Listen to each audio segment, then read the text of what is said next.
1 billion feud involving Leonardo Salvator Mundi reveals the dark side of the art world. It's the biggest legal fight the art world has ever witnessed. A Russian oligarch who claims he was ripped off buying multi-million-dollar masterpieces versus a Swiss art dealer who said it was just business. Now, after 6 years of lawsuit in multiple jurisdictions, the tables appears to be turning once more in the saga too dramatic. It's been given a name worthy of the movie script, the Bulbia Affair.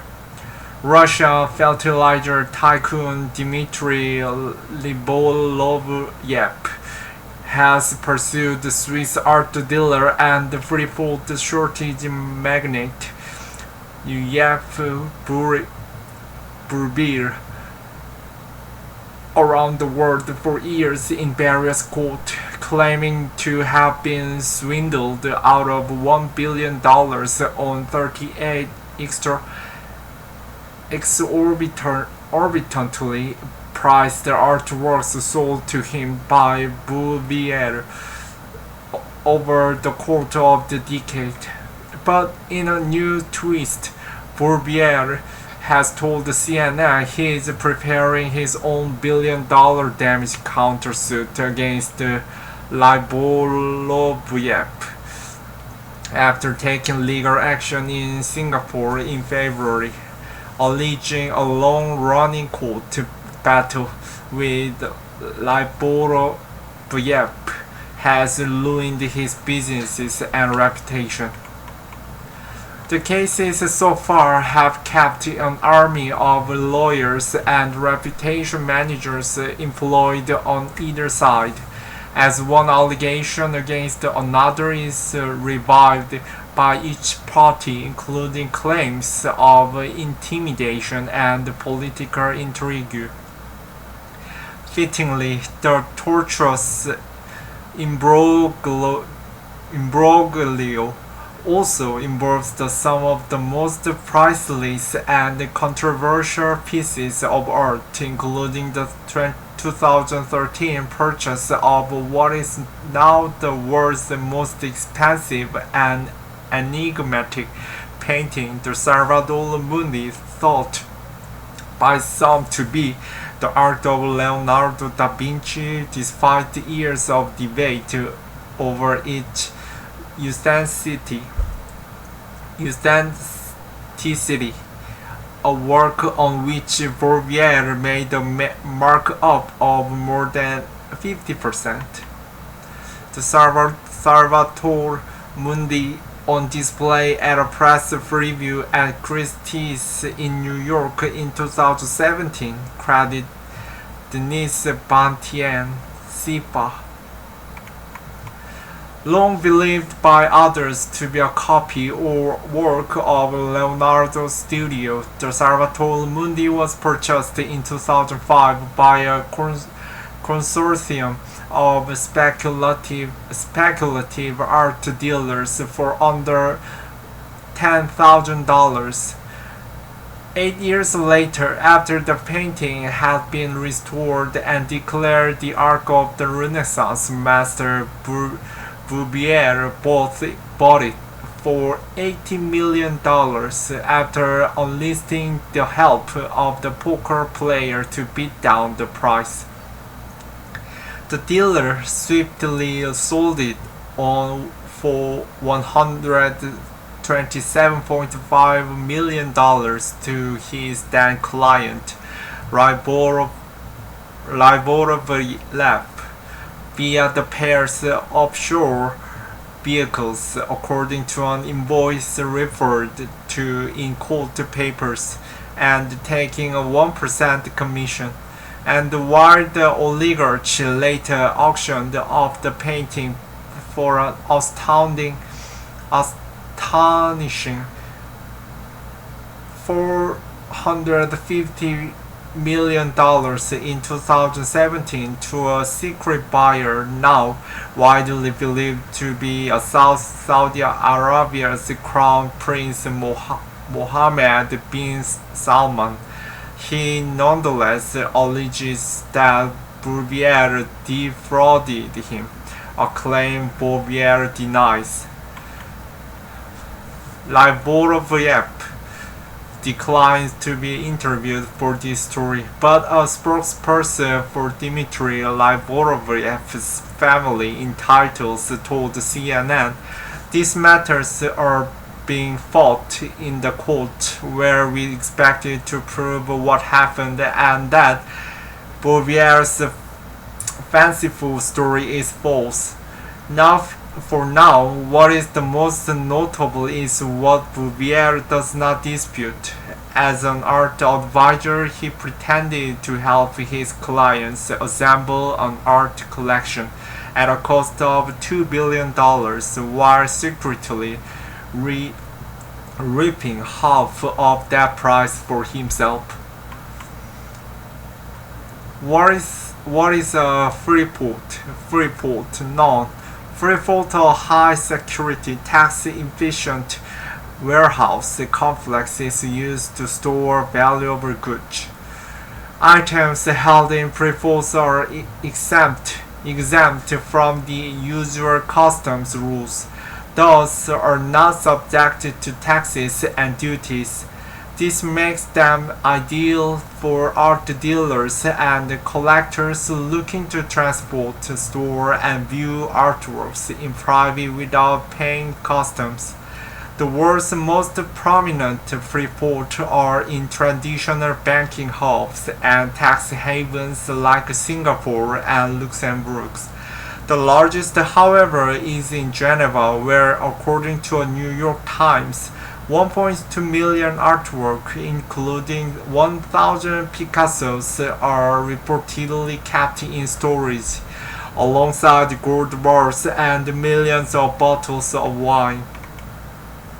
Yet Bouvier does dispute he was ever an art advisor, a matter that has been at the heart of the litigation and allegations by Ribolovlev of a breach of trust. "I'm an art dealer," he told CNN. The contract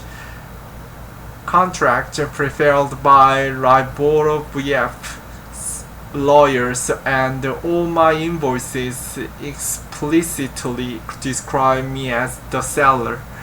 Ribolovlev has never managed to convince a single judge or prosecutor otherwise in any jurisdiction for the very simple reason that his allegations do not match the reality of our contractual relations.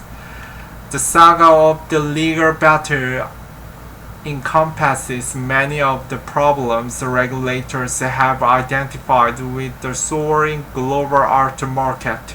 Art, in the wrong hands, has become yet another commodity to move money with little accountability.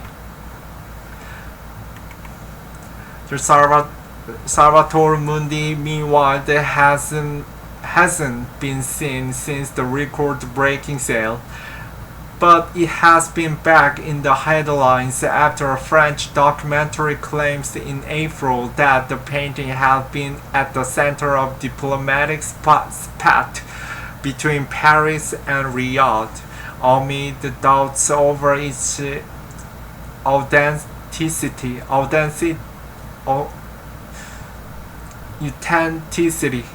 and the request by the kingdom that it be shown in the Louvre. CNN reached out to the Kingdom of Saudi Arabia for comment but is yet to receive the response. In the documentary The Savior for Sale, an anonymous high-ranking French official claims that Prince bin Salman was adamant that the Salvator Mundi be displayed next to the Mona Lisa in order to solidify its place as an authentic Leonardo, despite ongoing questions about whether the work is entirely by the Italian master. The French government ultimately decides not to exhibit the painting under the Saudi's conditions, which the anonymous official says if the film would be akin to laundering of peace that cost $450 million. Even with the painting out of the public eye, art historians and experts have continued to debate whether the Salvator Mundi is an autography Leonardo or whether he merely contributed to a painting that was predominantly executed by his workshop. The differences could affect its value by hundreds of millions of dollars, given that there are fewer than 20 authenticated Leonardo paintings in the world.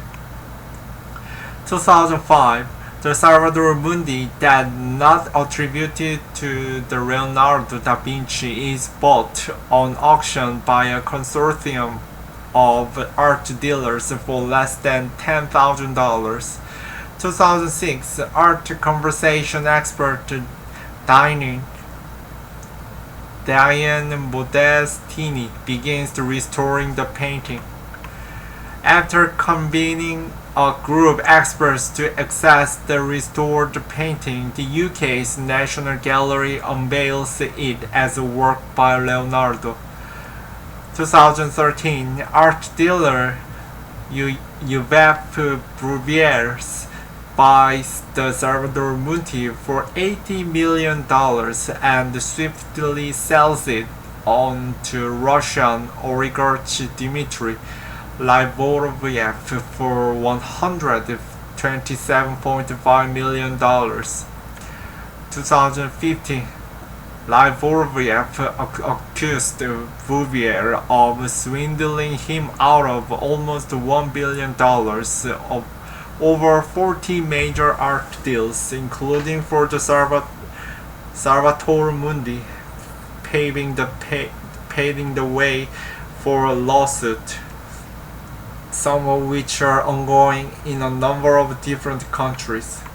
2017, Salvator Mundi sells for a record $450 million to a mystery buyer, widely believed to be a Saudi Arabia's Crown Prince Mohammed bin Salman, at Christie's, New York.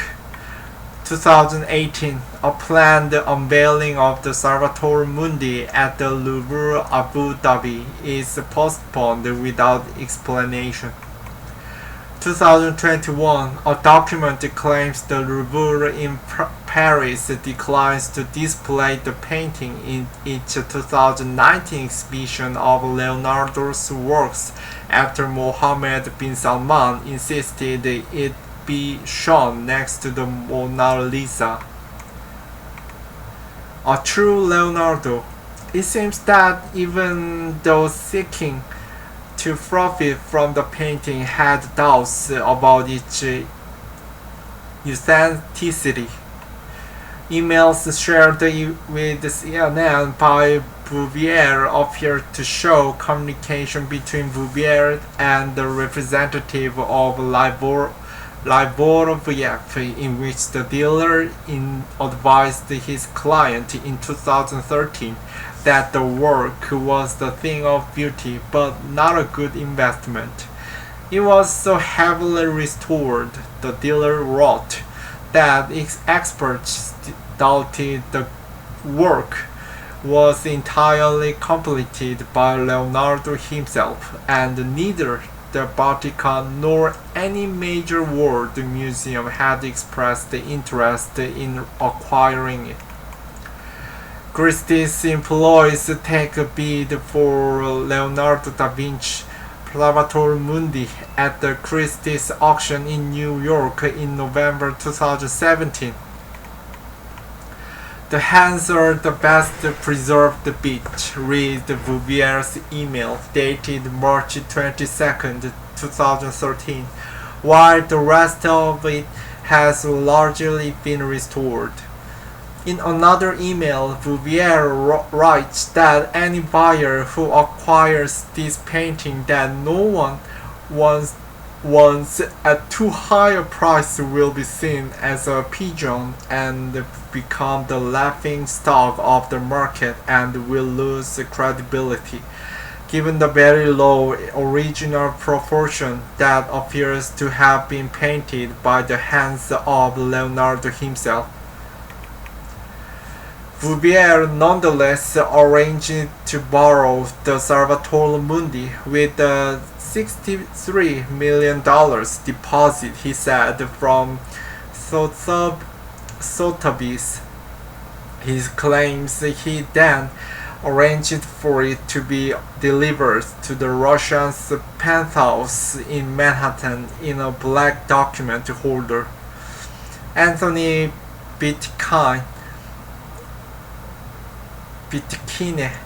the filmmaker who spent 2 years producing the recent documentary, told CNN he was taken aback to learn that Bouvier, who began his career as an art world outsider, was among those to cast doubt on the painting's credentials, given that more prominent experts have authenticated the Salvator Mundi.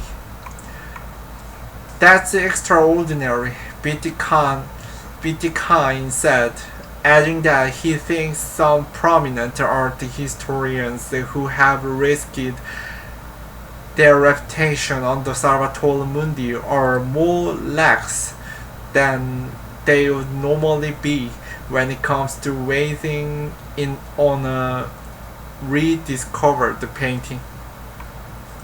Among those throw their weight behind the attribution to Leonardo was the UK's National Gallery, which exhibited the Salvator Mundi in 2011 and catapulted it into the global spotlight. The painting's unveiling was, at the time, widely covered by the press, including CNN. You have to remember, so many people have a stake in this work, Bitkine said. A bitter back and forth. Bouvier has always denied the charges of fraud labeled against him by Livorovlev, who has seen his own share of tabloid controversy, including a headline-grabbing divorce and the purchase of an eye-wateringly expensive property from Donald Trump years before the former president took office. The Russian oligarch, who is president and co-owner of AS Monaco Football Club, is fighting charges in relation to bribery scandal of Monegasque officers in connection with the Bouvier's litigation in a case dubbed Monacogate by the French language press. Lawyers for Livorovlev said in a statement, as far as these allegations are concerned, Dmitry Livorovlev remains presumed innocent. He is completely confident about the outcome of this case, in which, after more than 3.5 years of investigation, no convincing evidence against him could be found.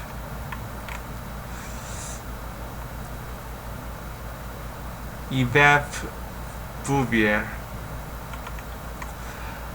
In the last 6 years, Bouvier has fended off legal action in Monaco, Singapore, and Hong Kong a $380 million suit launched by Livoriev against Sotheby's for allegedly helping Bouviers inflate his prices is still ongoing in New York.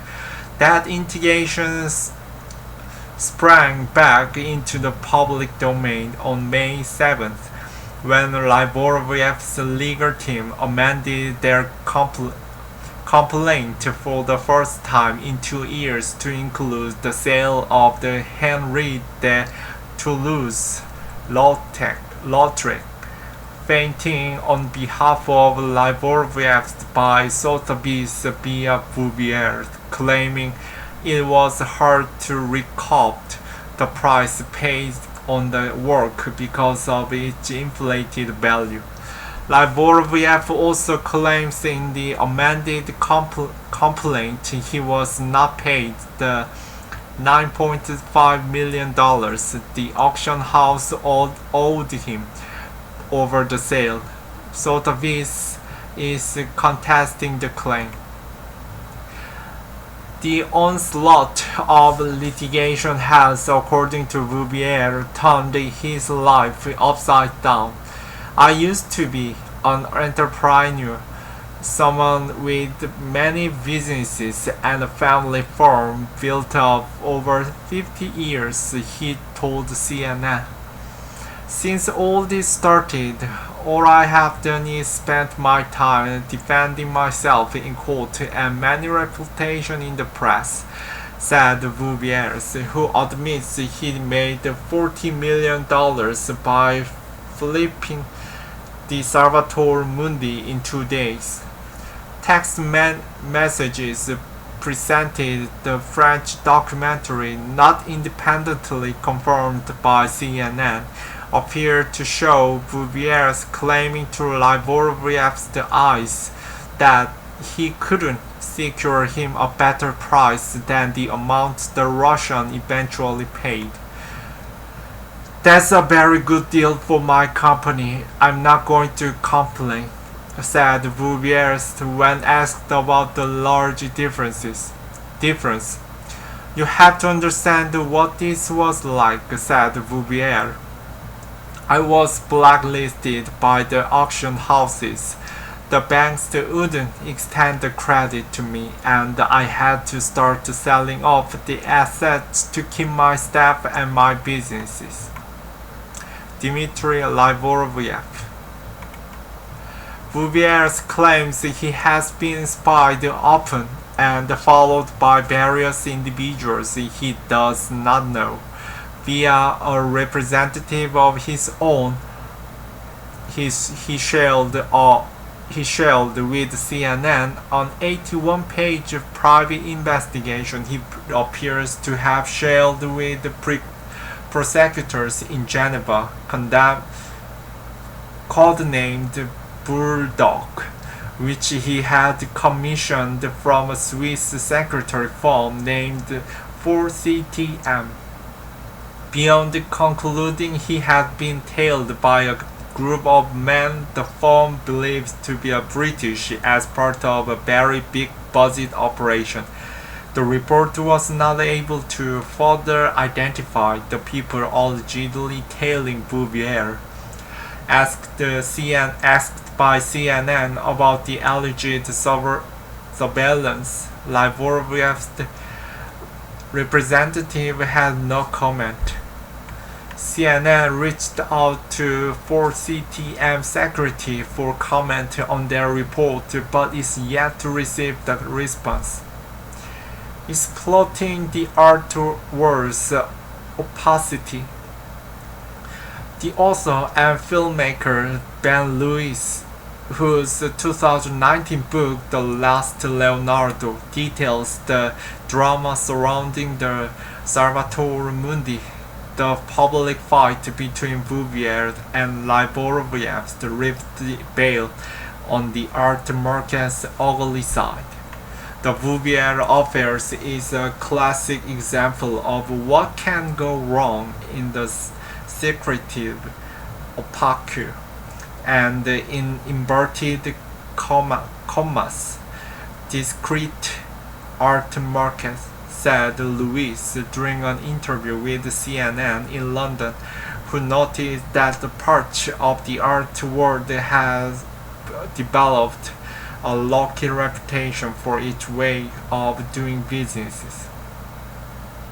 Opacity, lack of transparency, greed, tax evasion, money laundering, art historical dishonesty, disassembling, disingenuousness, corruption. I mean, what does it end? Where does it end? But the secrecy, hefty markups, and the legal contention involved in the Salvator Mundi scandal are not representative of the vast majority of art transactions, says art collector and expert Kenny Scatcherd. The fact that people always say the art world is so unregulated and has a dark side is a bit of the exaggeration, said Scatcherd. In a phone interview with CNN, adding that the art isn't any more corrupt than other industries involving multi-million-dollar deals, such as real estate, jewelry, and banking. No matter what it is, when there is a lot of money, there is going to be bad actions. But when it comes to secrecy that does exist in certain facets of the art world, Bouvier is not only a conduit for valuable artwork. He has built a career on helping the rich keep valuable works hidden from view, as well as having been a major investor in the Geneva Freefort, a huge high-security storage facility where collectors and galleries had artwork in tax-efficient warehouses. The Swiss dealer has helped establish new Freeforts in Luxembourg and Singapore. Bouvier told CNN that Russia also expressed the interest in having its own tax-exempt Freeport.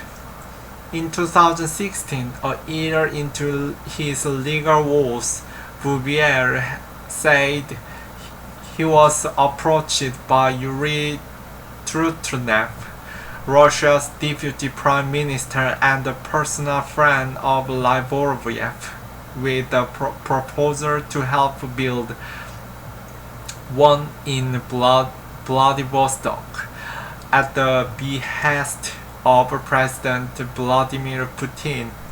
A photograph shared with CNN by Bouvier appears to show Bouvier and Trutnev meeting in Singapore. The Swiss dealer also shared the various emails which CNN was unable to independently verify, seemingly showing Russian officials inviting him to join the project. The Russian Freeport ultimately never went ahead, but Bouvier claims that he asked Russia's deputy prime minister to intervene in his dispute with Livoriev in return for his help on the project. I did meant to Trutnev. I have some legal issues with one of your fellow citizens, Bouvier said. He told me I will take care of it. That was when I understood. The message was, if you help me sort this problem out, I will make yours go away. CNN reached out to the Russian government and Trutnev's office for comment, but is yet to receive a response. I might do businesses with Russia in the future. Why not? It's a country of great culture, but I'd never do business with the oligarchy again, Bouvier said. Russia's Kremlin-connected elite is already under scrutiny over its art holdings. A report published by the U.S. Senate Permanent Subcommittee on Investigations in 2020 claimed the companies linked to two other Russian oligarchs with close ties to the Kremlin had exploited the art world's opacity to evade sanctions. The findings prompt senators to call for greater transparency in the fine art sector. It's shocking that U.S. banking regulations don't currently apply to multi-billion-dollar art transactions, and we cannot let that continue, Ohio Senator Rob Portman, the committee chairman, said in a statement at the time. Art masterpieces often pack high dollar value into a small portable canvas, Louis says. 50 million boxes in a suitcase, right? And who's to say how much it's really worth? The European Union and the UK have also bolstered regulations on art sales with anti-money laundering legislation adopted in 2020. Those regulations require auctions houses and art dealers to do due diligence on new customers for any transaction that exceeds about $12,000. There's been a steady increase in compliance regulations, Sketcher said. It's a big misperception for people to think that the art world is just a cesspool. Maybe it was more like that in the past, but there's definitely been a clamping down. Thatcher also notes that storing art in pre-folds is relatively common and usually done for legitimate reasons, such as not having enough wall space for a vast art collection. A real collector is someone who is not really hindered by the lack of space to hang someone or the lack of money to buy something, because the collectors just have to have it, and they will always figure out the way, sometimes illicitly, but mostly not, he said. I don't think everyone in the art world are angels, but I don't think that pre-folds are purpose-built for evasion or money laundering. Still MIA, against the backdrop of legal wrangling, there is one question on the lips of everyone in the artwork. Where is the Salvator Mundi? Bouvier doubts recent report that it's on Prince bin Salman's yacht, as was alleged in 2019. To put a painting like this on a yacht with the sea air and the evaporation would be utterly stupid. I cannot believe the buyer would put this painting in a setting like that, Bouvier said. It's on the wood board, which can warp in no time, he said, referring to the walnut panel on which the artwork was painted.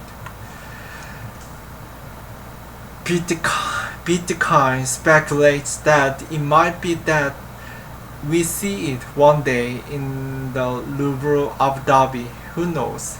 Meanwhile, the Louis thinks it could be a palace in Saudi Arabia ready to be unveiled, perhaps before the end of this year.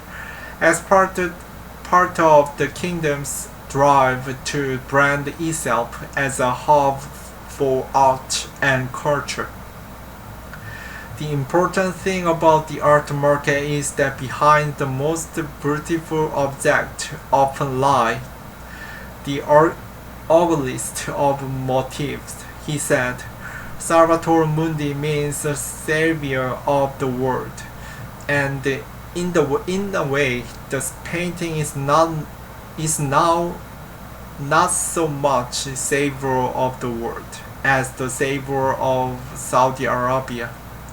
Meanwhile, with the legal wrangling between the painting's former owners resurfacing once more, this valuable masterpiece and others once in the same collection continue to test many a reputation.